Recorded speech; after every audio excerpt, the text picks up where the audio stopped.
नमस्कार, जय हिंद दोस्तों। तो कैसे हैं आप लोग? सब बढ़िया, ठीक-ठाक? तो प्रत्येक दिन की तरह आज भी हम लोग 50 क्वेश्चन कंप्लीट करेंगे, ठीक है ना? बीपीएससी द्वारा जितना भी पीवाईक्यू पूछा गया, सारे क्वेश्चन को हम लोग कंप्लीट करेंगे। और ये बुक है सामान्य अध्ययन। बीपीएससी द्वारा जितना भी क्वेश्चन पूछा गया, सारे क्वेश्चन इसमें इंक्लूड है। यूथ कंपटीशन टाइम्स का ये बुक है। और बीपीएससी टीआरई 1.0, 2.0, 3.0 जो कैंसिल हुआ वो सारे क्वेश्चन इसमें इंक्लूडेड है। बीपीएससी द्वारा जितना भी क्वेश्चन पूछा गया है ना, पीसीएस ले लीजिए या फिर टीआरई ले लीजिए, सारे क्वेश्चन इसमें इंक्लूड है। और आपके 4.0 के लिए तो बहुत बड़ा बोले तो रामबाण साबित होगा ये पूरा जो सीरीज। एपिसोड नंबर 3 है। एपिसोड नंबर कितना है आपका? 3। आज हम लोग फिजिक्स से करेंगे। फिजिक्स से जितना भी क्वेश्चन है, पूरा क्वेश्चन हम आज 50 क्वेश्चन कंप्लीट करेंगे, पूरा विश्लेषण के साथ कंप्लीट होगा, ठीक है? तो चलिए पढ़ते हैं क्वेश्चन की तरफ। देखते हैं आज का पहला क्वेश्चन क्या है। Question number 101। 1 सेकेंड दोलक को एक रॉकेट में माउंट किया गया है। इसका दोलन काल घटेगा यदि रॉकेट क्या करेगा? ऊपर की ओर समान वेग वृद्धि से क्या करता है? बढ़ता है। यदि 1 सेकेंड दोलक को एक रॉकेट में माउंट किए जाने पर उसके दोलन काल में तभी घटाव देखने को मिलता है जब रॉकेट एक समान त्वरण से ऊपर की ओर वृद्धि करता है, क्योंकि एक समान त्वरण से ऊपर जाने पर जी के मान में वृद्धि होगी, क्योंकि एक छदम बल जी के मान में क्या करेगा? जुड़ जाएगा। एक अलग से बल जो किसके साथ जुड़ जाएगा? जी के साथ जुड़ जाएगा। तथा दोलन काल की बात करते हैं तो एल बट्टा में जी। एल आपका दोलक की लंबाई हो गया, जी आपका गुरुत्वीय त्वरण हो गया। गुरुत्वीय त्वरण, जी क्या आ जाएगा? गुरुत्वीय त्वरण। चलिए 102 नंबर देखते हैं। पेंडुलम घड़ी के समय अवधि, पेंडुलम घड़ी की समय अवधि दोलन काल होती है। दोलन काल क्या होती है? 2 सेकेंड होती है। पेंडुलम घड़ी की समय अवधि दोलन काल होती है, कितना होती है? 2 सेकेंड होती है। एक पेंडुलम वाली घड़ी में एक ओर से दूसरे छोर तक जाने में 1 सेकेंड का समय लगता है तथा एक दोलन पूरा करने में 2 सेकेंड का समय लगता है। उल्लेखनीय है कि लोलक या पेंडुलम घड़ी वह है जिसमें समय प्रदर्शित करने वाली प्रणाली का चलन एक लोलक की सहायता से होता है। 103 नंबर क्वेश्चन। गर्भ में भ्रूण के विकास को जानने के लिए निम्नलिखित विकिरणों तरंगों में से किसका प्रयोग किया जाता है? किसका प्रयोग किया जाता है? पराध्वनि तरंगों का प्रयोग किया जाता है। पराध्वनि तरंगों का प्रयोग किया जाता है ना? अल्ट्रासाउंड किया जाता है, अल्ट्रासोनिक वेव। गर्भ में भ्रूण के विकास को जानने के लिए पराध्वनिक तरंगों का उपयोग किया जाता है। भ्रूण के विकास को जानने की इस प्रक्रिया को अल्ट्रासोनोग्राफी कहते हैं। अल्ट्रासोनोग्राफी में अल्ट्रासोनिक वेव पराध्वनि तरंगे का इस्तेमाल होता है। ये उच्च आवृत्ति वाले तरंगे 20,000 हर्ज से ऊपर होती है। इसका जो आवृत्ति कितना होती है? 20,000 हर्ज से ऊपर होती है। तथा इनके अन्य प्रयोग, जो ये अल्ट्रासोनिक जो वेव है, इसका अन्य प्रयोग कहाँ पर होता है? लीवर, किडनी, पेट, दिल आदि की जांच करने में किया जाता है। तथा घड़ी, विमानों एवं कीमती कपड़ों की सफाई में, सोनार में तथा हानिकारक जीवाणुओं को नष्ट करने आदि में इसका अल्ट्रासोनिक वेव का प्रयोग किया जाता है। अगला देखते हैं 104 नंबर क्वेश्चन। रेडियोथेरेपी में अल्फा विकिरण का प्रयोग नहीं किया जाता है क्योंकि यह मानव ऊतकों के लिए जहरीली होती है। यह मानव ऊतक के लिए क्या होती है? बहुत ही खतरनाक होती है, जहरीली होती है, इसलिए इसका उपयोग अल्फा किरण का नहीं किया जाता है। रेडियोथेरेपी में अल्फा विकिरण का उपयोग नहीं किया जाता है क्योंकि यह मानव ऊतकों के लिए जहरीली है। इसमें एक्स-रे का प्रयोग किया जाता है, परंतु प्रोटॉन या अन्य प्रकार के ऊर्जा का भी उपयोग किया जा सकता है। रेडियोथेरेपी का उपयोग कैंसर के इलाज के लिए सबसे व्यापक रूप से किया जाता है। तो रेडियोथेरेपी का उपयोग कहाँ पर सबसे ज़्यादा किया जाता है? आपका कैंसर उपचार में किया जाता है। 105 नंबर क्वेश्चन। निम्नलिखित में से किसके द्वारा एक पुरानी लिखी हुई धुंधली सामग्री को आसानी से पढ़ी जा सकती है? किसके द्वारा? इंफ्रारेड किरणें द्वारा। इंफ्रारेड किरणें के द्वारा पढ़ सकते हैं। अवरक्त किरणें के द्वारा पढ़ा जा सकता है। ऑप्शन ए सही हो जाएगा। अवरक्त किरणों का तरंग दैर्ध्य 7800 एंगस्ट्रम से 10⁻³ मीटर तक होती है। सामान्यतः इनकी उत्पत्ति गर्म पदार्थ और अणुओं से होती है। इनका प्रयोग रिमोट कंट्रोल, कायिक कायिक चिकित्सा, जीर्ण तथा धुंधली अवस्था में रखी किताबों को पढ़ने में किया जाता है। एक्स किरणों का प्रयोग टूटी हुई हड्डी की जांच के लिए और गामा किरणें का प्रयोग कैंसर की चिकित्सा में किया जाता है। क्वेश्चन नंबर 106, विद्युत चुंबकीय तरंगों का वेग है। विद्युत चुंबकीय तरंगों का वेग कितना होता है बताइए? 3 × 10⁸ मीटर पर सेकेंड। लाइट का वेग भी कितना होता है? 3 × 10⁸ मीटर पर सेकेंड। जो भी विद्युत चुंबकीय तरंगे होती है, प्रकाश भी एक क्या है? विद्युत चुंबकीय तरंग है। इसको माध्यम की आवश्यकता होती ही नहीं है। ठीक है, तो देखते हैं विद्युत चुंबकीय विकिरण शून्य एवं अन्य माध्यमों से स्वयं प्रसारित तरंगे होती है, यानी माध्यम जहां पर है ही नहीं, स्पेस है, पूरा वैक्यूम है, वहां पर भी पास करेगा, और जहां स्पेस है वहां पर भी क्या करेगा? पास करेगा। जहां पर हवा है ना, हवा है, वहां पर भी पास करेगी ये विद्युत चुंबकीय तरंग। जहां पर हवा बिल्कुल नहीं है, ठीक है ना, पूरा एकदम वैक्यूम है, वहां पर भी क्या हो जाएगा? विद्युत चुंबकीय तरंग वहां से भी पास करेगी। एक्स किरणें हो गया, गामा किरणें हो गया, रेडियो तरंगे आदि विद्युत चुंबकीय तरंगे है। विद्युत चुंबकीय तरंगों का वेग 3 × 10⁸ मीटर पर सेकेंड होती है। इसको किसी माध्यम की आवश्यकता नहीं होती है विद्युत चुंबकीय तरंगों को गमन करने के लिए। देखते हैं 107 नंबर क्वेश्चन, लोलक की कालावधि। लोलक की कालावधि टाइम पीरियड लंबाई के ऊपर निर्भर करती है। किसके ऊपर निर्भर करती है? ये लंबाई के ऊपर निर्भर करती है। सरल लोलक की कालावधि लंबाई के ऊपर निर्भर करता है। सरल लोलक का आवर्तकाल प्रभावी लंबाई के वर्गमूल के अनुक्रमानुपाती होता है, अर्थात प्रभावी लंबाई बढ़ाने पर आवर्तकाल बढ़ता है तथा घटाने पर घटता है। यदि डोरी का प्रभावी लंबाई L को गुरुत्वीय त्वरण G हो तो लोलक का आवर्तकाल T इजकल टू, ये आवर्तकाल T इजकल टू क्या आ जाएगा? 2 pi into root under L बटा में क्या हो जाएगा? आपका G हो जाएगा। अगर लंबाई, तो ये आवर्तकाल किसके समानुपाती हो गया? आपका L के समानुपाती हो जाएगा। ठीक है ना, तो अगर लंबाई अगर बढ़ेगा तो आवर्तकाल भी क्या करेगा? बढ़ जाएगा। तो किस पर डिपेंड करता है? लंबाई पर डिपेंड करता है। जी पर भी डिपेंड करता है, गुरुत्वीय त्वरण पर। अगर गुरुत्वीय त्वरण जितना घटेगा तो आवर्तकाल उतना ही क्या करेगा? बढ़ेगा। अगर गुरुत्वीय त्वरण बढ़ता है तो आवर्तकाल क्या कर जाएगा? घट जाएगा। 108 नंबर क्वेश्चन, बिल्ली के सुनने की आवृत्ति विस्तार होती है, कितना से कितना तक होती है? तो 45 हर्ज से लेके 64 किलो हर्ज, यानी 45 हर्ज से 64,000 हर्ज तक के फ्रीक्वेंसी को क्या कर सकता है? वो आवृत्ति के सुन सकता है।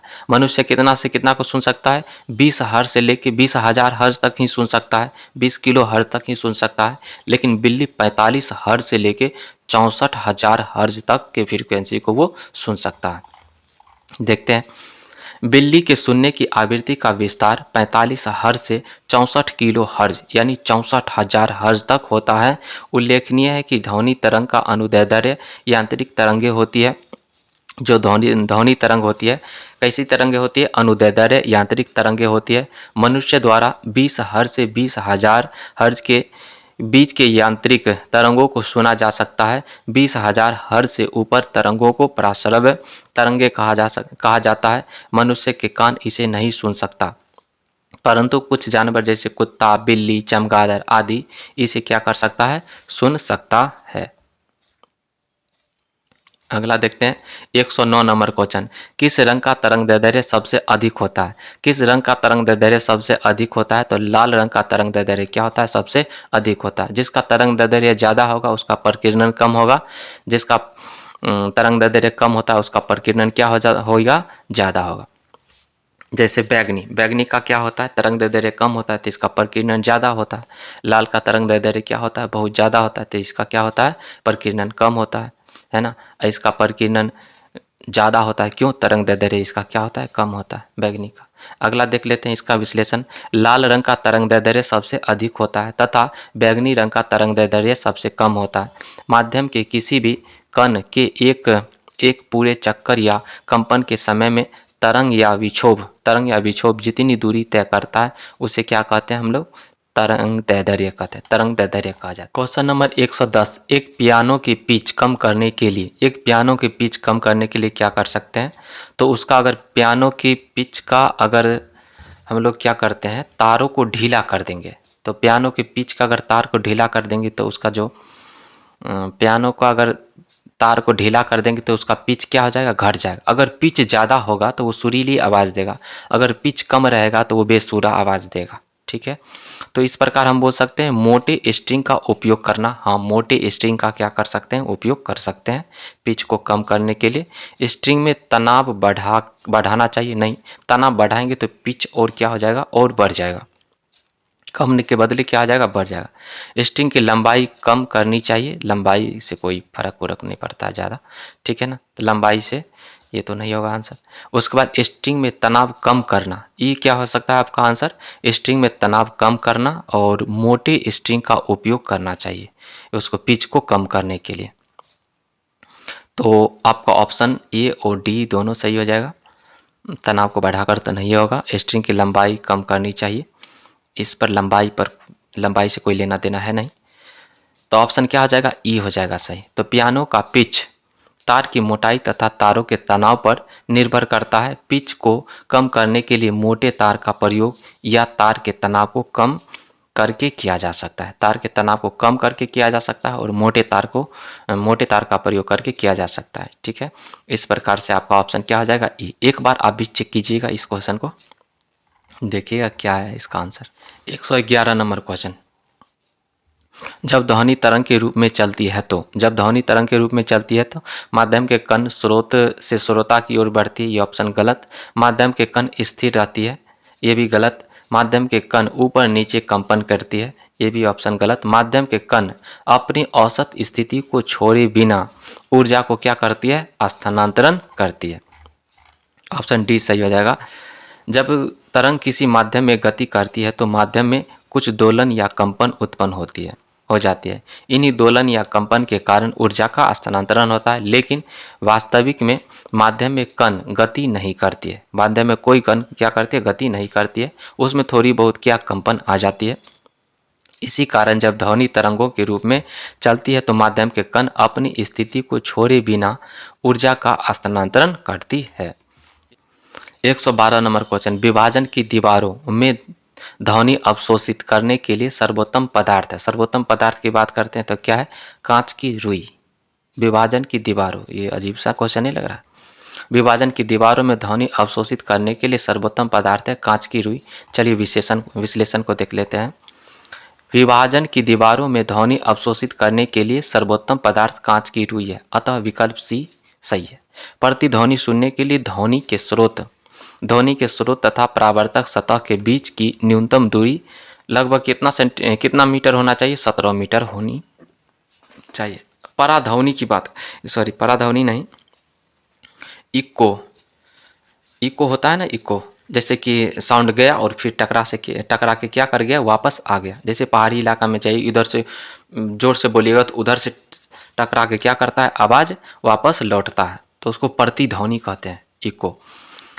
तो उसके लिए कितना दूरी होनी चाहिए, किसी वस्तु से अगर आवाज़ टकरा के आती है तो कम से कम कितना होनी चाहिए, 17 मीटर दूरी होनी चाहिए, है ना। कहीं कहीं आपको 16.5 मीटर मिलेगा, लेकिन 17 मीटर क्या होनी चाहिए, इको के लिए, प्रतिध्वनि सुनने के लिए 17 मीटर की दूरी होनी चाहिए। क्वेश्चन नंबर 113, अगर ध्वनि वायु से जल में प्रवेश करती है तब किसी मात्रा में परिवर्तन नहीं होता है। किस मात्रा में परिवर्तन नहीं होता, उसका तो वेग तो बदल जाएगा, तरंग दैर्ध्य भी बदल जाएगा, लेकिन उसके आवृत्ति में क्या हो जाएगा, आवृत्ति में कोई फर्क नहीं पड़ेगा, आवृत्ति ज्यों का त्यों रहेगा। जब ध्वनि एक माध्यम से दूसरे माध्यम में जाती है तो ध्वनि का चाल तथा तरंग दैर्ध्य बदल जाती है, जबकि आवृत्ति नहीं बदलती है। अतः जब ध्वनि वायु से जल में प्रवेश करती है तब आवृत्ति में परिवर्तन नहीं होता है। इस प्रकार से विकल्प क्या हो जाएगा, बी सही हो जाएगा। क्वेश्चन नंबर 114, एफएम का ब्रॉडबैंड निम्नलिखित में से किस में आता है बताइए। तो SHF, तो इसको हम लोग बोल देंगे सुपर हाई फ्रीक्वेंसी। HF मतलब हाई फ्रीक्वेंसी और UHF मतलब हो गया अल्ट्रा हाई फ्रीक्वेंसी, VHF मतलब हो गया आपका वेरी हाई फ्रीक्वेंसी। तो किस में आएगा आपका, वेरी हाई फ्रीक्वेंसी में आएगा, वेरी हाई फ्रीक्वेंसी में आएगा। डी ऑप्शन सही हो जाएगा। देखते हैं इसका विश्लेषण। FM फ्रीक्वेंसी मॉड्यूलेशन इसको कहा जाता है। रेडियो का ब्रॉडबैंड 88 मेगाहर्ट्ज से 108 मेगाहर्ट्ज तक होता है। 88 मेगाहर्ट्ज से 108 मेगाहर्ट्ज होता है, जो अति उच्च आवृत्ति वेरी हाई फ्रीक्वेंसी के अंतर्गत आता है, जबकि परम उच्च आवृत्ति सुपर हाई फ्रीक्वेंसी, इसको परम उच्च आवृत्ति को सुपर हाई फ्रीक्वेंसी का परास 3 से 30 गीगाहर्ट्ज तक होता है। ये मेगाहर्ट्ज है, ये गीगाहर्ट्ज है, 10⁹ है ना। तो ये मेगाहर्ट्ज कितना है आपका 88 मेगाहर्ट्ज से 108 मेगाहर्ट्ज। और SHF की बात करते हैं तो आपका कितना हो जाएगा, आपका कितना हो जाएगा 3 से 30 गीगाहर्ट्ज उच्च आवृत्ति। उच्च आवृत्ति बोले तो हाई फ्रीक्वेंसी का परास, हाई फ्रीक्वेंसी का जो परास होता है 3 से 30 मेगाहर्ट्ज तक, तथा अल्ट्रा हाई फ्रीक्वेंसी का जो परास होता है UHF की बात करते हैं, इसका जो रेंज होता है 300 से 3000 मेगाहर्ट्ज तक होता है। कितना होता है इसका 300 से 3000 मेगाहर्ट्ज तक होता है। 115 number question, computed tomography CT scan प्रयोग करती है। CT स्कैन प्रयोग करती है, किसका प्रयोग करती है, एक्स किरणें का प्रयोग करती है। कंप्यूटेड टोमोग्राफी CT स्कैन में विशिष्ट क्षेत्रों की क्रॉस सेक्शनल टोमोग्राफी छवियों आभासी स्लाइस का उत्पादन करने के लिए विभिन्न कोणों से ली गई एक्सरे मापों के कंप्यूटर संसाधनों का उपयोग किया जाता है। 116 नंबर क्वेश्चन, अल्ट्रासोनिक तरंगे हैं। अल्ट्रासोनिक तरंगे की बात करते हैं तो 20,000 हर्ट्ज से ऊपर वाले तरंग को क्या बोलते हैं हम लोग, अल्ट्रासोनिक तरंगे कहते हैं। तो 20 किलो हर्ट्ज से ज़्यादा आवृत्ति के ध्वनि तरंगों को क्या कहा जाता है, अल्ट्रासोनिक तरंगे कहा जाता है। देख लेते हैं इसका विश्लेषण। अल्ट्रासोनिक तरंगे 20,000 हर्ज या 20 किलो हर्ज से ज़्यादा आवृत्ति की ध्वनि तरंगे हैं। ये तरंगे मानव के लिए उच्च आवृत्ति के साथ अवश्रव्य ध्वनि के रूप में परिभाषित की जाती है। इन तरंगों का उपयोग वस्तुओं का पता लगाने और दूरी को मापने तथा इमेजिंग या सोनोग्राफी में किया जाता है।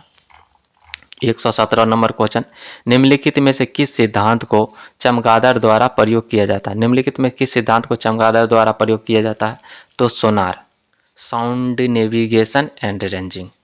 चलिए इसका विश्लेषण देख लेते हैं। चमगादड़ द्वारा सोनार के सिद्धांत का उपयोग किया जाता है। चमगादड़ गहन अंधकार में अपने भोजन को खोजने के लिए उड़ते समय पराध्वनि तरंगे उत्सर्जित करता है तथा परावर्तन के पश्चात इनका संसूचन करता है। चमगादड़ द्वारा उच्च तारत्व के पराध्वनि स्पंद अवरोधों या कीटों से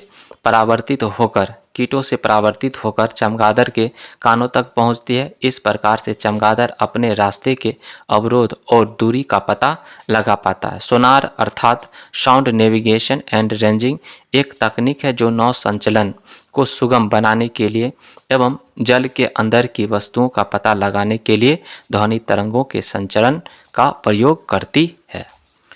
118 नंबर क्वेश्चन, निम्नलिखित पर विचार कीजिए।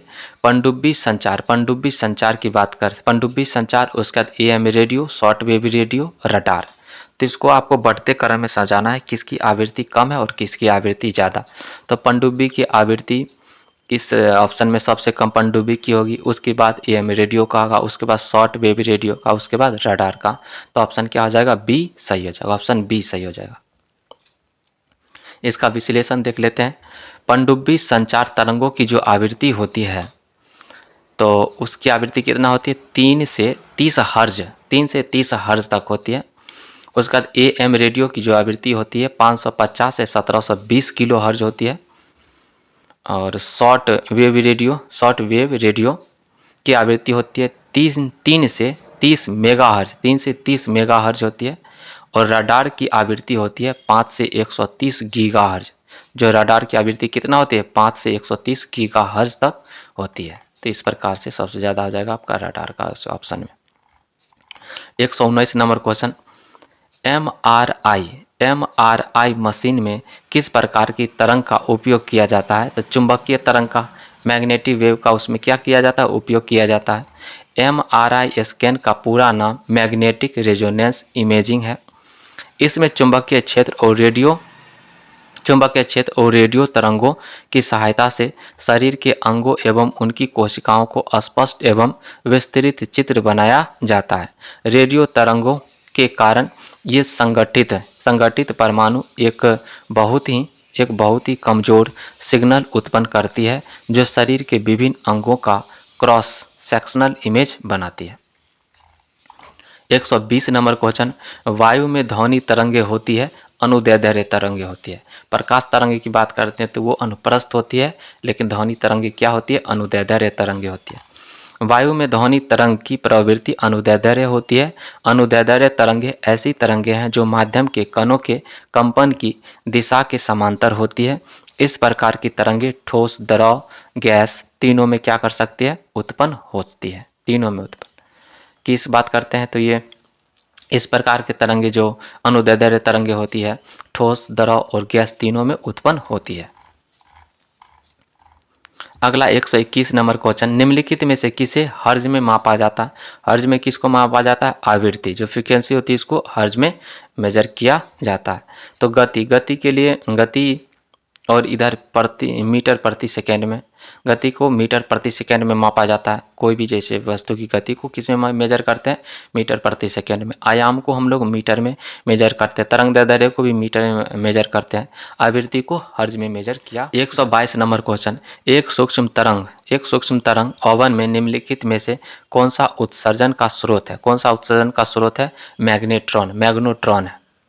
मैग्नेट्रॉन में एक डायोड वैक्यूम ट्यूब जिसमें केंद्रीय कैथोड से एक बेलनाकार एनोड से इलेक्ट्रॉनों का प्रवाह चुंबकीय और विद्युत क्षेत्रों द्वारा नियंत्रित होता है।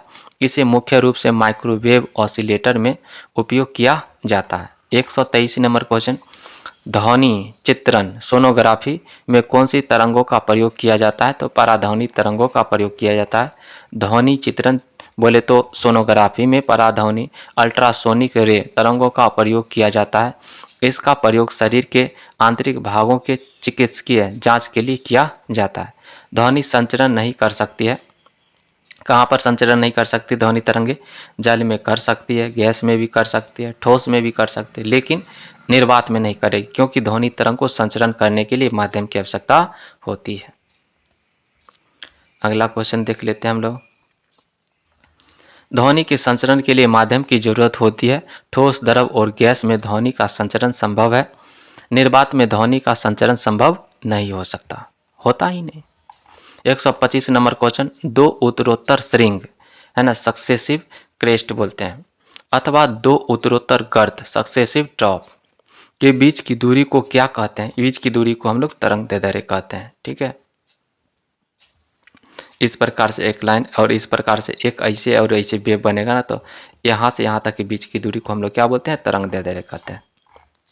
देख लेते हैं, दो उत्तरोत्तर श्रृंग अथवा दो उत्तरोत्तर गर्त के बीच की दूरी को तरंगदैर्ध्य कहते हैं। तरंग का वेग बराबर क्या होता है? आवृत्ति गुना तरंगदैर्ध्य होता है। तरंग का वेग किसके बराबर होता है? आवृत्ति गुना तरंगदैर्ध्य होता है। जब किसी माध्यम में अनुदैर्ध्य अनुप्रस्थ तरंगों का संचरण होता है तो माध्यम के सभी कण कंपन करने लगती है। माध्यम का कोई कण अपनी साम्य अवस्था के दोनों ओर जितना अधिक विस्थापित होती है उस दूरी को आयाम कहते हैं। जितना दूरी तक विस्थापित होगा उसको क्या बोलेंगे? आयाम कहेंगे। माध्यम का कंपन करता हुआ कोई कण 1 सेकंड में जितनी कंपन करता है उसे उसकी आवृत्ति कहते हैं, है ना। 126 नंबर क्वेश्चन, ध्वनि का वायु में वेग अनुमानता है। ध्वनि का वायु में वेग अनुमानता है कितना है? 330 मीटर पर सेकेंड। 330 मीटर पर सेकेंड, कहीं कहीं आपको 332 भी मिलेगा। अगला देखते हैं इसका विश्लेषण। ठोस में ध्वनि की चाल सबसे अधिक होती है, इसके बाद द्रव में, सबसे कम गैस में होती है। ताप का ध्वनि की चाल पर प्रभाव पड़ता है। 0 डिग्री सेल्सियस पर शुष्क वायु में ध्वनि की चाल 332 मीटर पर सेकेंड होती है। जल में ध्वनि की चाल 1480 मीटर पर सेकेंड होती है 0 डिग्री सेल्सियस पर।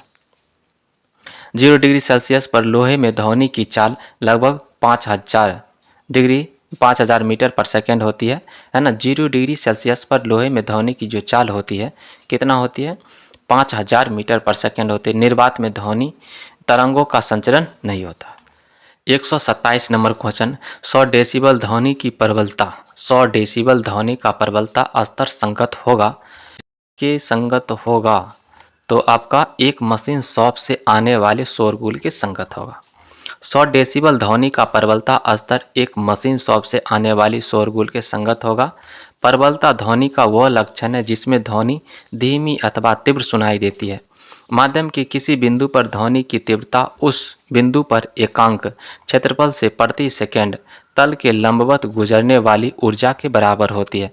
इसका एसआई मात्रक माइक्रोवाट प्रति मीटर स्क्वायर तथा प्रयोगात्मक मात्रक बेल होता है। बेल के 10वें भाग को डेसिबल, बेल के 10वें भाग को क्या कहते हैं? डेसिबल कहते हैं। डीबी से डिनोट करते हैं। विश्व स्वास्थ्य संगठन WHO के अनुसार 45 डेसिबल ध्वनि मानव के लिए सर्वोत्तम होता है। किसी मानव के लिए अगर अच्छा से वो सुन पाए तो कितना डेसिबल होना चाहिए? 45 डेसिबल होना चाहिए। 128 नंबर क्वेश्चन, मांसपेशियों में दर्द के उपचार में प्रयोग किया जाने वाला विकिरण है। कौन सा विकिरण? इंफ्रारेड। कौन है? इंफ्रारेड। अवरक्त किरणें या इंफ्रारेड वह विद्युत चुंबकीय विकिरण है जिसका तरंगदैर्ध्य प्रत्यक्ष प्रकाश से बड़ा हो एवं सूक्ष्म तरंग से कम हो। इन किरणों का उपयोग मांसपेशियों में दर्द के उपचार में भी किया जाता है। साथ ही इसका उपयोग लघु दूरी का बेतार संचार, सुदूर तापमान संवेदन, मौसम पूर्वानुमान आदि में किया जाता है। 129 नंबर क्वेश्चन, आधुनिक टेलीफोन उपयोग करता है। आधुनिक टेलीफोन रेडियो तरंग का उपयोग करते हैं। रेडियो तरंग का उपयोग किया जाता है आधुनिक टेलीफोन में। आधुनिक टेलीफोन सेलफोन संचार स्थापित करने के लिए लघु तरंगे माइक्रोवेव लघु रेडियो तरंगों का उपयोग करता है। रेडियो तरंग डिजिटल आवाज़ या डेटा को विद्युत और चुंबकीय क्षेत्रों के दोलन के रूप में स्थानांतरित करती है। ये वायु में प्रकाश की गति से सूचनाओं का परिवहन करती है ना। अगला चैप्टर नंबर 4 आ गया आपका ऊष्मा एवं तापमान।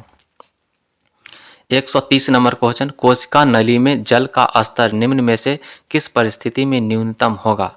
कोशिका नली में जल का स्तर निम्न में से किस परिस्थिति में न्यूनतम होगा? तो 4 डिग्री सेल्सियस में, जबकि जल का तापमान कितना हो? 4 डिग्री सेल्सियस हो। क्योंकि जल का अधिकतम घनत्व 4 डिग्री सेल्सियस पर प्राप्त होता है, अतः केश नली में 4 डिग्री सेल्सियस तापक्रम पर जल का न्यूनतम स्तर प्राप्त होगा। 131 नंबर क्वेश्चन, ऊष्मा निष्कासित करने वाली प्रतिक्रिया को क्या कहते हैं? ऊष्मा निष्कासित करने वाली प्रतिक्रिया को क्या कहते हैं? तो ऊष्माक्षेपी कहते हैं, जो ऊष्मा को निकालेगी। जिस अभिक्रिया में ऊष्मा ऊर्जा के रूप में बाहर निकलती है उस अभिक्रिया को ऊष्माक्षेपी प्रतिक्रिया या ऊष्माक्षेपी अभिक्रिया कहते हैं। जैसे श्वसन क्रिया के बाद हमें ऊर्जा ऊष्मा प्राप्त होती है, इसलिए यह ऊष्माक्षेपी अभिक्रिया है। 132 नंबर क्वेश्चन, फ़ारेनहाइट पैमाने पर परम शून्य का मान कितना होगा? परम शून्य का मान होगा आपका -159.4 डिग्री फ़ारेनहाइट। तो फ़ारेनहाइट पैमाने पर परम शून्य का मान माइनस का 459.4 डिग्री फ़ारेनहाइट होता है। फ़ारेनहाइट तापक्रम एक ताप मापक्रम है जो 32 डिग्री फ़ारेनहाइट पर जल के हिमांक 32 डिग्री फ़ारेनहाइट पर जल क्या हो जाएगा? बर्फ बन जाएगा एवं 212 डिग्री फ़ारेनहाइट पर जल के क्वथनांक पर आधारित होता है। ये वाष्प बनना एकदम उबलने लगे कितना? 212 डिग्री फ़ारेनहाइट पर। इन दोनों तापमान के बीच के क्षेत्र को 180 बराबर भागों में बांटा गया है, अर्थात एक भाग 1 डिग्री फ़ारेनहाइट के बराबर होता है। 133 नंबर क्वेश्चन, जब सुरेश को नहाना होता है तो उसके पास पानी की 2 आधी भरी बाल्टियां होती है। एक बाल्टी में पानी का तापमान 25 डिग्री सेल्सियस कमरे का तापमान है और दूसरी बाल्टी में पानी का तापमान 60 डिग्री सेल्सियस है। नहाने से पहले उसके दिमाग में 2 योजनाएं आती है। कौन सा है पहला योजना? योजना नंबर 1, वह दोनों पानी को एक बाल्टी में मिलाता है और स्नान करने से पहले 20 मिनट प्रतीक्षा करता है। ये बात सही है। तो बात क्या सही है? इसमें तो कोई योजना दिया गया है। तो वह दोनों पानी को एक बाल्टी में मिलाता है और स्नान करने से पहले 20 मिनट क्या करता है? प्रतीक्षा करता है। यानी 2 बाल्टी को एक बाल्टी, 2 बाल्टी था आधा आधा, तो उसको एक बाल्टी में डाल दिया, तो यानी क्षेत्रफल को क्या कर दिया? उसने कम कर दिया, यानी टेम्परेचर लॉस इसमें कम होगा। उसके बाद दूसरा है बाल्टी में, तो दूसरा योजना क्या आपका? सबसे पहले वह 20 मिनट प्रतीक्षा करता है और नहाने से ठीक पहले पानी मिलाता है। यानी 2 बाल्टी आधा आधा बाल्टी क्या है, अलग अलग है। एक बाल्टी का टेम्परेचर है 25 और दूसरा बाल्टी का है 60 डिग्री सेल्सियस है, तो इसका क्षेत्रफल क्या हो जाएगा, बढ़ जाएगा। जो क्षेत्रफल जो ही बढ़ गया तो इसमें जो जो तापमान का जो ह्रास होगा इसमें ज़्यादा होगा, इसमें ह्रास क्या हो जाएगा, कम होगा। चलिए इसका आज्ञा है। वह इस बात को लेकर असमंजस में है कि उसे गर्म पानी दिलाने के लिए कौन सा योजना काम करेगी। सही योजना ढूंढने में उसकी मदद कीजिए। तो केवल योजना नंबर 1 सही है। योजना नंबर 1 क्यों सही है कि 2 बाल्टी है, एक बाल्टी का टेम्परेचर है 25, एक बाल्टी का टेम्परेचर है 60 डिग्री सेल्सियस। तो दोनों को एक साथ अगर मिला देता है, आधा आधा बाल्टी को, आधा आधा बाल्टी है, दोनों को एक साथ करके एक बाल्टी कर देता है, तो उसका जो क्षेत्रफल है, क्षेत्रफल घट जाएगा कम, क्योंकि क्षेत्रफल तापमान के ह्रास के समानुपाती होता है। क्षेत्रफल जितना ही ज़्यादा होगा तापमान का ह्रास उतना ही ज़्यादा होगा। और दूसरा वाला जो योजना है तो अलग अलग बाल्टी रखा है और 20 मिनट तक छोड़ा है और नहाने के टाइम ही क्या किया, उसको मिलाया है। तो क्षेत्रफल उसमें तो बढ़ा हुआ था, और बढ़ा हुआ था जिसके कारण क्या हो गया, उसमें तापमान का ह्रास ज़्यादा हो जाएगा, है ना। तो गर्म पानी प्राप्त करने के लिए उसे योजना नंबर 1 ही चुनना चाहिए। तो सुरेश को गर्म पानी दिलाने हेतु योजना नंबर 1 सही है, क्योंकि दोनों बाल्टी के पानी को मिलाने पर क्षेत्रफल कम हो जाने से तापमान ह्रास कम होगा, जबकि अलग अलग रखने से क्षेत्रफल अधिक होने से तापमान ह्रास अधिक होगा। तापमान ह्रास क्षेत्रफल के क्या होता है, समानुपात होता है। ठीक है, जितना ज़्यादा क्षेत्रफल होगा तापमान का ह्रास भी उतना ही ज़्यादा होगा। बीपीएससी टीआरई 2.0 में पूछा है, किस तापमान पर लौह चुंबकीय पदार्थ अनुचुंबकीय पदार्थ बन जाता है। तो इसको हम लोग बोलते हैं क्यूरी तापमान। क्यूरी तापमान वह तापमान है जिसके अगर कोई भी चुंबक को उस टेम्परेचर पर लाने पर वह क्या बन जाता है, अनुचुंबकीय पदार्थ बन जाता है, उसमें चुंबकीय गुण नहीं रह जाती है। वह तापमान जिसके ऊपर फेरोमैग्नेटिक पदार्थ पारामैग्नेटिक हो जाता है क्यूरी तापमान कहलाता है। क्यूरी तापमान वह तापमान है जिस पर चुंबकीय पदार्थ अपने अस्थायी चुंबकीय गुणों को खोने लगता है और चुंबकत्व में बदल जाता है। ये तो गलती हो जाए, अनुचुंबक में क्या करता है, वो बदल जाता है ना। लौह चुंबक किस में बदल जाएगा, अनुचुंबक में बदल जाएगा। चुंबकत्व में बदल जाता है थोड़े होगा, ये नहीं होगा, अनुचुंबकत्व में बदल जाता है। 135 नंबर क्वेश्चन, एक कृष्णिका एक उच्च तापकरण T के पर ई वाट प्रति वर्ग मीटर के दर से ऊर्जा का विकिरण करती है। जब T/3 केल्विन तापक्रम पर दिया जाए तो विकिरित ऊर्जा वाट प्रति वर्ग मीटर में होगी। क्या होगी, तो ऑप्शन क्या आ जाएगा, E/81। E/में क्या आ जाएगा, 81। देख लेते हैं। स्टीफन बोल्ट्जमैन नियम के अनुसार परम तापमान T पर किसी कृष्णिका के क्षेत्र A से प्रति इकाई समय में उत्सर्जित विकिरण की मात्रा तापमान के चौथी घात के समानुपाती होता है। तो E समानुपाती क्या हो जाएगा, T के पावर 4। T के पावर कितना हो जाएगा आपका 4। यदि कृष्णिका का तापमान T/3 कितना है, T/3 है, T/3 कम हो जाए तो विकिरित ऊर्जा E/में कितना हो जाएगा, 81। अगर यहाँ पर रखेंगे तो T/3 है ना, तो इसका जो 3 के पावर कितना हो जाएगा, 4। तो 3 तिया हो जाएगा 9, 9 तिया 27, 27 तिया क्या हो जाएगा, 81। E/में क्या हो जाएगा, 81। जो रहेगा ना यहाँ पर मान है T/3, तो 3 का कितना कर देंगे हम लोग, 3 का पावर चढ़ा देंगे 4।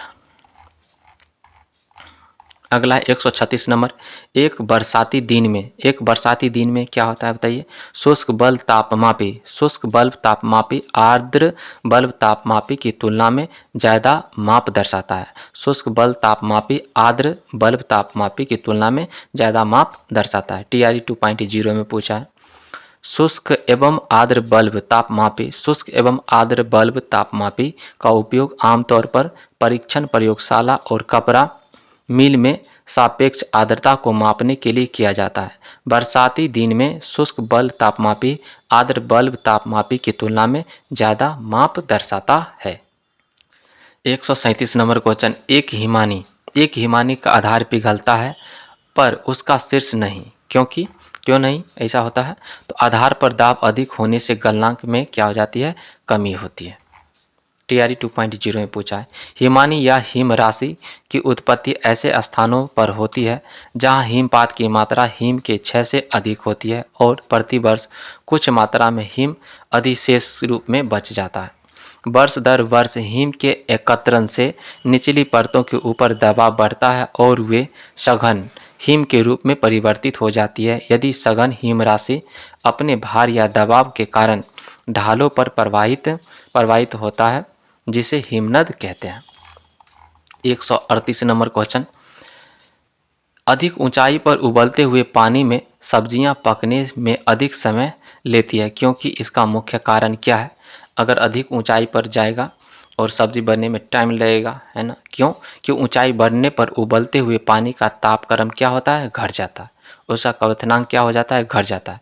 जो धरती पर अगर बात करते हैं तो जो सतह है, एक पहाड़ी इलाका, दूसरा सतही इलाका पर अगर पानी 100 डिग्री सेल्सियस पर उबलने लगता है ना, तो वही पहाड़ पर जाने के बाद 80 पर उबलने लगता है। तो इस यही कारण है कि अधिक ऊंचाई पर उबलते हुए पानी में सब्जियां पकने में अधिक समय लगे, क्योंकि 80 पर ही उबलने लग रहा है वो। क्योंकि बनने में तो सब्जी को उबलने में तो उसको टेम्परेचर ज़्यादा चाहिए, है ना, तो उसको टेम्परेचर मिल रहा है कम ही, जिसके वजह से वो क्या हो जाएगा? टाइम लगाएगा ज़्यादा खाना बनने में, या फिर सब्जी बनने में टाइम ज़्यादा लगाएगा। यही कारण है कि ऊपर ऊंचाई बढ़ने पर उबलते हुए पानी का तापक्रम क्या होता है? घट जाता है। अधिक ऊंचाई पर उबलते हुए पानी में सब्जियां पकने में अधिक समय लेती है क्योंकि इसका मुख्य कारण यह है कि ऊंचाई बढ़ने पर उबलते हुए पानी का तापक्रम या क्वथनांक क्या होता है? उसका घट जाता है। क्वथनांक घट जाता है, बॉइलिंग पॉइंट। 139 नंबर क्वेश्चन, प्रतिदीप्त ट्यूब में प्रायः किस पदार्थ का उपयोग किया जाता है? किसका उपयोग किया जाता है? तो मरकरी वाष्प तथा ऑर्गन का प्रयोग किया जाता है। 3.0 में पूछा, जो कैंसिल हो गया था। प्रतिदीप्त ट्यूब कांच की एक लंबी ट्यूब होती है। इसके अंदर की दीवारों पर प्रतिदीप्तशील पदार्थ का लेप होता है। इस ट्यूब में मरकरी गैस के साथ कुछ अक्रिय गैस जैसे ऑर्गन आदि को भरा जाता है। ट्यूब से ऊष्मा ऊर्जा कम उत्पन्न होती है। इसलिए 60 से 70% विद्युत ऊर्जा प्रकाश ऊर्जा में बदल जाती है। इस कारण ट्यूब की दक्षता बल्ब से क्या होती है? अधिक होती है। अगला देखते हैं 140 नंबर क्वेश्चन, निम्न में से कौन सा परम शून्य तापमान का प्रतिनिधित्व करता है? तो कौन सा करता है? -273.15 डिग्री सेल्सियस। ये परम शून्य तापमान, इससे कम तो तापमान नहीं होगा। किससे? तो -273.15 डिग्री सेल्सियस, इसको परम शून्य तापमान कहते हैं। -273.15 डिग्री सेल्सियस परम शून्य तापमान का प्रतिनिधित्व करता है। सिद्धांत रूप में अधिकतम तापमान की कोई सीमा नहीं है, परंतु निम्नतम तापमान की सीमा है। किसी भी वस्तु का ताप -273.15 डिग्री सेल्सियस से कम नहीं हो सकता है। इस ताप पर पदार्थ के अणुओं की गति शून्य हो जाती है। इसे परम शून्य ताप कहते हैं। और केल्विन पैमाने पर 0 केल्विन लिखते हैं। केल्विन पैमाने पर क्या लिखते हैं हम लोग? 0 केल्विन लिखते हैं।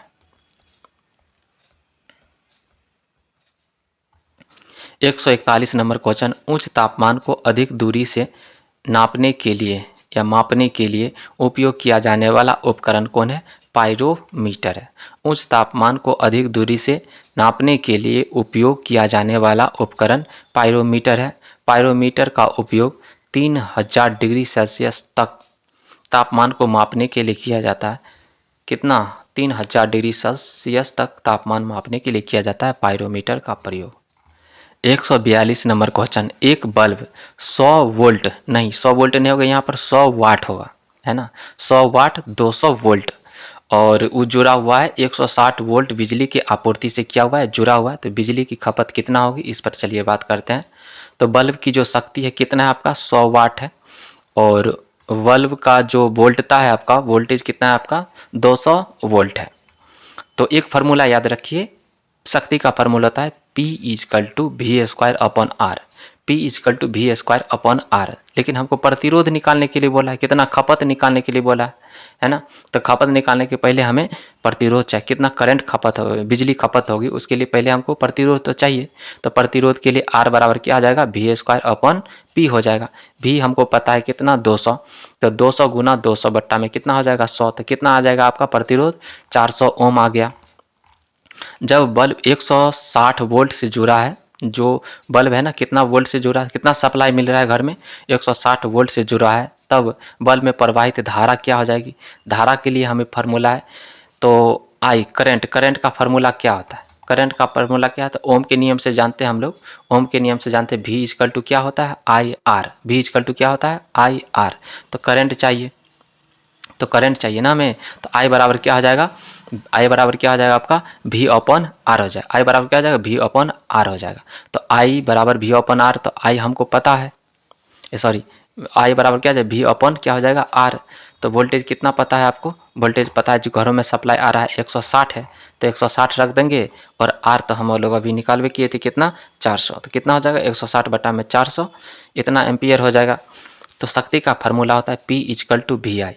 तो V बराबर भी हम लोग निकाल लिए हैं, V बराबर कितना निकाल लिए हम लोग, वोल्टेज, वोल्टेज तो 160 पता ही है, और करंट कितना है आपको पता, करंट पता है आपको 160 बटा में 400, तो 160 गुने 160 बटा में 400 कितना आ जाएगा आपका 64 वाट, कितना आंसर आ जाएगा 64 वाट। इस प्रकार से बनाइएगा, बहुत ही आसान है। यहाँ पर एक खाली ओम का नियम का फार्मूला लगाइएगा V equal to I R वाला, तो उससे आपको ये करंट मिल जाएगा। एक शक्ति का फार्मूला होता है P equal to V square, P equal to V square upon R, ये आपका शक्ति का फार्मूला यहाँ से मिल जाएगा। इस प्रकार से बहुत आसान है क्वेश्चन।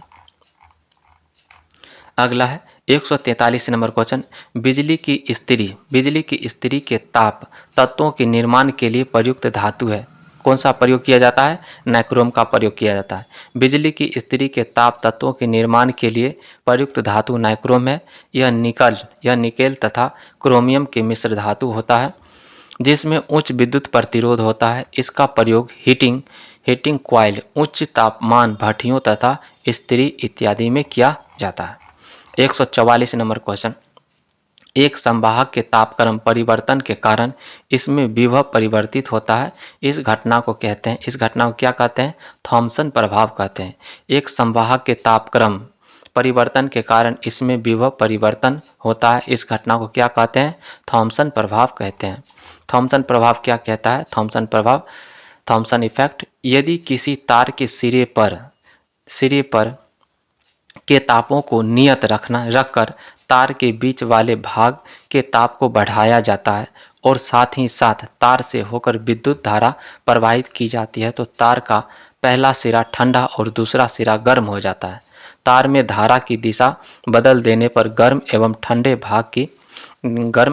भाग भी आपस में बदल जाती है। इस प्रभाव को थॉमसन प्रभाव कहा जाता है। 145 नंबर क्वेश्चन, किस नियम के अनुसार समान ताप और दाब पर सभी गैसों की निश्चित आयतन में अणुओं की संख्या समान होती है, तो अवोगाड्रो नियम के अनुसार, किसके नियम के अनुसार, अवोगाड्रो नियम के अनुसार। देख लेते हैं इसका विश्लेषण। अवोगाड्रो का नियम, इस नियम के अनुसार सामान्य ताप और दाब पर विभिन्न गैसों के विभिन्न आयतन में अणुओं की संख्या समान होती है। अणुओं की संख्या क्या होती है, समान होती है। किसी तत्व के 1 ग्राम परमाणु बोले तो 1 मोल में उपस्थित परमाणुओं की संख्या कितनी होती है, 6.022 इंटू 10⁻23 होती है। अवोगाड्रो संख्या इसको कहते हैं। इसे प्रायः n से प्रदर्शित करते हैं। n बराबर क्या आ जाएगा 6.022 इंटू 10⁻23 होता है अवोगाड्रो नंबर है। अगला देख लेते हैं हम लोग 146 नंबर क्वेश्चन, जब गर्म द्रव को एक मोटे कांच के गिलास में डाला जाता है तो गिलास चटक जाती है ना, क्योंकि कांच क्या होती है, ताप का सुचालक होती है, इसलिए गिलास की केवल आंतरिक सतह क्या करती है, फैलती है। देख लेते हैं इसका विश्लेषण। जब गर्म द्रव को एक मोटे कांच के गिलास में डाला जाता है तो गिलास चटक जाती है, क्योंकि कांच ताप का क्या होता है, सुचालक होता है। कांच के बर्तन में गर्म द्रव डालने से भीतरी सतह तुरंत गर्म होकर फैलना चाहती है, जबकि बाहरी सतह ठंडी रहती है। इससे ताप का असमान प्रसार होने के कारण कांच का बर्तन क्या करता है, टूट जाता है, चटक जाता है। 147 नंबर क्वेश्चन, 147 नंबर क्वेश्चन क्या है, एक रेलवे में दो क्रमागत पटरियों को उनके बीच अंतराल के साथ अंत से अंत तक जोड़ा जाता है। क्यों जोड़ा जाता है? तो गर्मी में रेलों के विस्तार के कारण होने वाली दुर्घटनाओं से बचा जा सके, इसके लिए। एक रेलवे ट्रैक में दो क्रमागत पटरियों को उनके बीच अंतराल के साथ अंत से अंत तक जोड़ा जाता है। अंत से अंत तक क्या किया जाता है? अंत से अंत तक जोड़ा जाता है, क्योंकि गर्मी में रेलों के विस्तार के कारण होने वाले दुर्घटना से बचा जा सकता है। 148 नंबर क्वेश्चन, गर्मियों में सफ़ेद कपड़े पहनना ज़्यादा आरामदायक होता है। क्यों आरामदायक होता है? वे ऊन पर पड़ने वाले ताप को क्या करता है, परावर्तित कर देता है। जो गर्म कपड़ा होता है उन पर जो भी लाइट आएगा, लाइट हम लोग जानते हैं प्रकाश, श्वेत प्रकाश जो होता है 7 रंगों का मिश्रण होता है ये। तो जो भी लाइट आएगा ना, सारे को क्या कर देगा, वो रिफ्लेक्ट कर देगा, परावर्तित कर देगा, जिसके वजह से गर्मी कम लगेगी। और काला कपड़ा रहेगा तो सब जितना भी लाइट है ना, श्वेत प्रकाश पूरा को क्या कर लेगा, सारे को अवशोषित कर लेगा, तो उसमें गर्मी ज़्यादा लगेगा। श्वेत कपड़ा में क्या करता है, जितना भी लाइट आता है सबको क्या करता है, रिफ्लेक्ट कर देता है, जिसकी वजह से गर्मी कम लगती है। इस कारण से गर्मियों में सफ़ेद कपड़े पहनना ज़्यादा आरामदायक होता है, क्योंकि वे उन पर पड़ने वाले ताप को क्या करता है, वो परावर्तित कर देता है। आज तो गजब हो गया। 149 नंबर क्वेश्चन, पृथ्वी तल की तुलना में पहाड़ियों में भोजन पकाने में अधिक समय लगता है। क्यों अधिक समय लगता है? क्योंकि पृथ्वी का जो सतह है ना, तो वहाँ पर वायुमंडलीय दाब ज़्यादा है। वायुमंडलीय दाब ज़्यादा होने के कारण क्वथनांक भी ज़्यादा है। और जो अगर पहाड़ की तरफ बढ़ेंगे तो वायुमंडलीय दाब घटेगा, वायुमंडलीय दाब जाएगा कम, वायुमंडलीय दाब हो जाएगा कम, तो क्वथनांक भी क्या हो जाएगा, कम। इसलिए जो धरती पर जो पानी उबलती है 100 डिग्री सेल्सियस पर, तो वही पहाड़ पर उबलेगी 80 डिग्री सेल्सियस पर, जो कि खाना बनने के लिए हमें चाहिए 100 या 120 चाहिए, तो उतना मिलेगा नहीं, इसलिए टाइम क्या लगेगा, ज़्यादा लगेगा। तो इसका ऑप्शन क्या आ जाएगा, सी। पहाड़ियों में वायुमंडलीय दाब मैदानी इलाकों की तुलना में कम है, और इसलिए पानी 100 डिग्री सेल्सियस से कम तापमान पर उबलता है, जिससे खाना पकाने के समय में वृद्धि होती है। ज़्यादा देर से क्या करेगा, खाना बनेगा। इसका विश्लेषण देख लेते हैं। देखते हैं, पृथ्वी तल की तुलना में पहाड़ियों में भोजन पकाने में अधिक समय लगता है, क्योंकि पहाड़ियों में वायुमंडलीय दबाव मैदानी इलाकों की तुलना में कम हो जाता है, इसलिए पानी 100 डिग्री सेल्सियस से कम तापमान पर उबलता है, जिससे खाना पकाने में समय में वृद्धि होती है। आज का लास्ट क्वेश्चन, ठीक है, देखते हैं 150 नंबर क्वेश्चन, वह ताप बिंदु जिस पर ठोस, द्रव और गैसीय अवस्थाएं एक साथ रह सकती है, तो उसको हम लोग क्या बोलते हैं, त्रिक बिंदु बोलते हैं, त्रिक बिंदु। तो ताप और दाब ऐसी अवस्था जिसमें किसी पदार्थ की ठोस, द्रव और गैसीय अवस्थाएं साम्य अवस्था में रह सकती है, त्रिक बिंदु ट्रिपल पॉइंट कहलाती है। शुद्ध जल की बात करते हैं, त्रिक बिंदु कितना होता है, 273.16 केल्विन और 32.018 फ़ारेनहाइट, 0.01 डिग्री सेल्सियस तथा 4.58 मिलीमीटर पारे के दाब के बराबर होता है ना, 4.58 mm पारे के दाब के बराबर होता है। ये त्रिक बिंदु वाला याद रखेगा ये सारा पॉइंट। वह निश्चित ताप जिस पर कोई द्रव गैस अवस्था में परिवर्तित होता है, उस द्रव का क्वथनांक कहलाता है। वह निश्चित ताप जिस पर कोई ठोस पदार्थ द्रव अवस्था में परिवर्तित होता है, ठोस का गलनांक कहलाता है। जबकि वह निश्चित ताप जिस पर कोई द्रव ठोस में बदलता है, उसे उसका हिमांक कहा जाता है। तो इस प्रकार से हमारा आज कुल 50 क्वेश्चन कंप्लीट हुआ। तो आज का एपिसोड यहीं तक रखते हैं, फिर मिलते हैं नेक्स्ट एपिसोड में, ठीक है ना।